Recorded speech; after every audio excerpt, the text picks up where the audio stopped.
O nosso público que está aqui, ó, tem muita gente que é estudante ainda ou técnicos. Nós vamos ter diversos aí, produtores, agrônomos, tudo aí. Eu queria aproveitar o Darley, a especialidade dele. Primeira coisa, Darley, eu queria que você explicasse o que é calcário, né?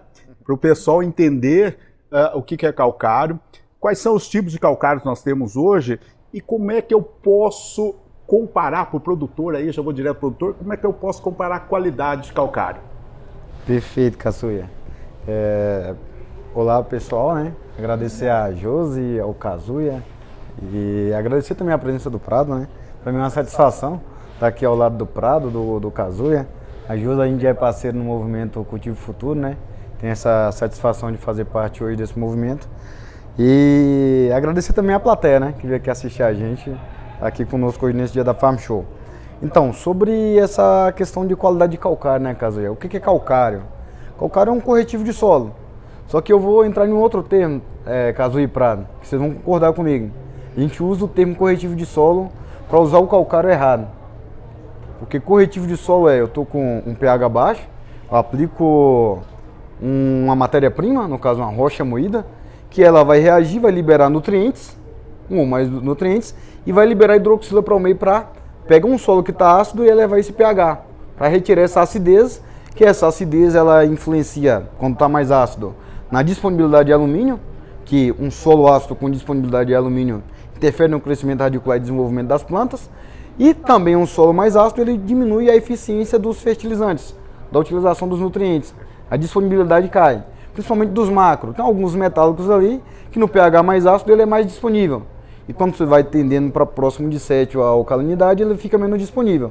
No entanto, quando a gente vai olhar para aquela relação de custo, quanto que custa o macro e quanto que custa aquele micro, que diminui um pouco a eficiência, você vê que é muito favorável utilizar o calcário e corrigir esse pH, porque o custo do micro ele é bem baixinho. E na sua opinião, qual que seria o pH ideal para nós trabalharmos hoje?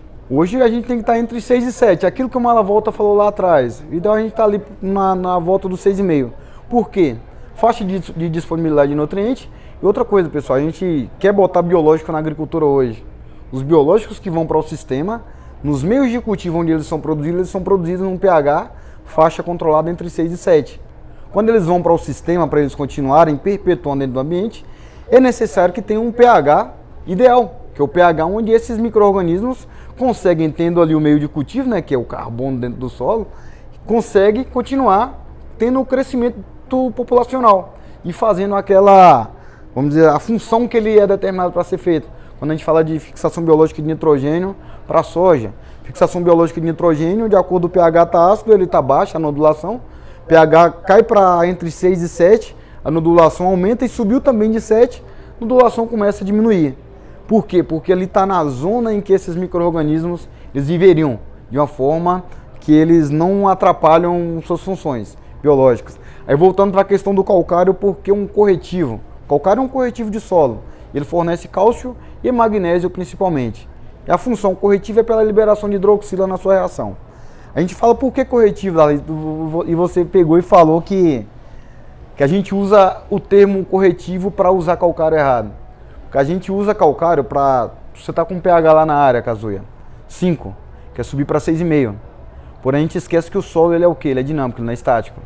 Você pega, aplica uma quantidade de calcário para subir a 6,5. Mas o sistema radicular das plantas, ao absorver nutrientes, ele faz o quê? Acidifica o meio. Adubação fosfatada tem seu poder de acidificação do meio. H2PO4- libera hidrogênio para o sistema. Se pega um super simples, 100 kg tem capacidade de neutralizar o hidrogênio ali, né? A hidroxila no caso, de 30 kg de calcário. Se vai para o MAP, 100 kg de MAP tem um poder de neutralizar 180 kg de calcário. Ureia, sulfato de amônio. Ureia, tudo isso tem uma capacidade de acidificar o sistema. Então quer dizer assim, nós estamos utilizando dentro do sistema hoje cada vez mais adubo, nós estamos falando de super simples, nós estamos falando de MAP, nós estamos falando de ureia, nós estamos acidificando o meio. Sim. E nisso aí, quais são os tipos de calcário? Que é essa que o nosso pessoal quer saber. Tem calcário dolomítico, vamos lá. A gente tem a questão do calcário calcítico e dolomítico. A diferença é concentrações de magnésio dentro do sistema, né? Que o calcário dolomítico ele vai ter mais magnésio, vai estar ali acima de 12. mais o magnésio. E o calcítico vai prevalecer o cálcio. E aí tem até uma discussão. E tem o magnesiano também. Isso, o magnesiano é um termo que ele parou até de ser utilizado, né?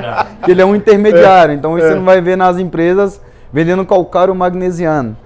Aí a gente volta assim, são esses tipos de calcário, qual que é o mais adequado? O mais adequado é aquele que forneça um equilíbrio dos nutrientes. Perfeito. Nosso maior problema hoje na agricultura, eu vejo que é a elevação do magnésio no nosso sistema. Então um problema bem firme, né, em todas as análises de solo que a gente observa. E aí a gente trabalhar o calcítico na condição que o magnésio ele é baixo, isso é um problema. Por quê? Porque a gente sobe o pH já com o calcítico e quando vai tentar aumentar o magnésio, como é que a gente aumenta? Vai botar mais calcário. Só que a reação de calcário ela é freada por pH. Você botou o calcítico e subiu o pH. E depois o dolomítico ele fica mais difícil de reagir e subir o próprio magnésio no sistema. Eu volto só naquele termo de por que ele está errado utilizar só como corretivo, Casoeiro.